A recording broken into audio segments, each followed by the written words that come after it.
Bienvenue dans cette nouvelle vidéo. Aujourd'hui pour le clin d'œil on est en Ariège, on visite l'Ariège. Ils ont de belles montagnes aussi, c'est hyper sympa. Si vous avez l'occasion, venez y faire un tour. Bon, aujourd'hui je voulais vous parler, on me pose souvent la question, comment est-ce qu'on règle correctement son sac à dos? Tout d'abord, la taille des sacs. Vous savez que ça on le demande souvent. Qu'est-ce qu'on prend pour un sac à dos à la journée, pour une randonnée à la journée ou pour une randonnée sur 2 ou 3 jours? Là typiquement j'ai un 50 litres. 50 litres c'est très bien pour une rando en autonomie sur 2 ou 3 jours. Je vais avoir besoin de porter ma tente, mon duvet, mon tapis de sol, ma bouffe, etc. Donc pour moi ça convient très bien. Certains prennent plus petit. Notamment quand ils dorment en refuge, vous n'avez pas besoin de vous trimballer un réchaud, vous n'avez pas besoin de trimballer la tente, etc. Donc 40 litres peut suffire pour quelqu'un qui fait 2 ou 3 jours en montagne en dormant en refuge. À la journée, 20 litres, 30 litres maximum, ça suffit amplement. Voyons maintenant les réglages. Alors, sur tous les sacs à dos, quelles que soient les marques maintenant sur le marché, vous pouvez régler la hauteur du dos, notamment par rapport à votre taille. Donc là moi je suis sur un système à scratch, j'enlève le scratch et ensuite vous voyez que je peux régler soit le renfoncer pour quelqu'un qui est plus petit ou soit l'écarter pour quelqu'un qui est plus grand. Donc ça déjà c'est la première étape, bien régler la hauteur du dos. La seconde étape c'est tout desserrer. Vous desserrez les rappels de charge, vous desserrez les sangles, hop, et vous desserrez la ceinture.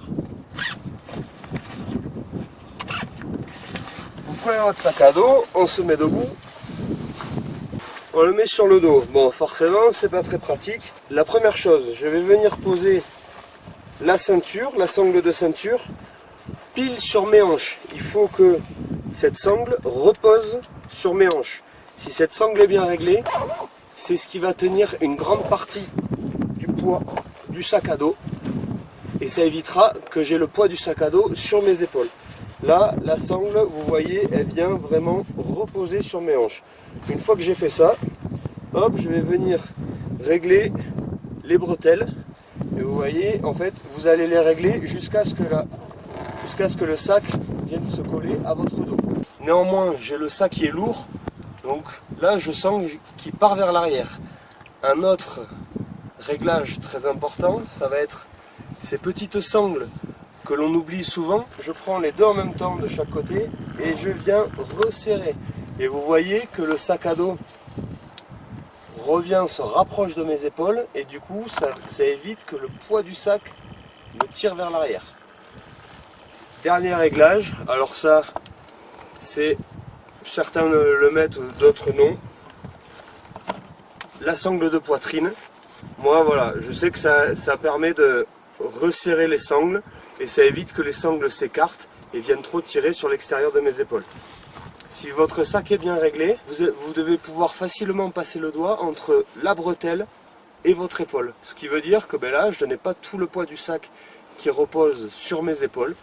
Il repose en grande partie sur la ceinture. Donc 4 étapes, la hauteur du dos, la ceinture, très important sur les hanches, les bretelles pour que le sac à dos vienne se coller sur votre dos, les rappels de charge ou les reports de charge, vous appelez ça comme vous voulez, à tirer systématiquement la sangle de poitrine et vous êtes paré. Vous faites le test, je peux passer un doigt, tout va bien. J'espère que ces conseils vous seront utiles. Pensez à bien régler votre sac à dos parce que franchement, marcher avec un sac à dos qui est lourd et mal réglé, c'est l'enfer.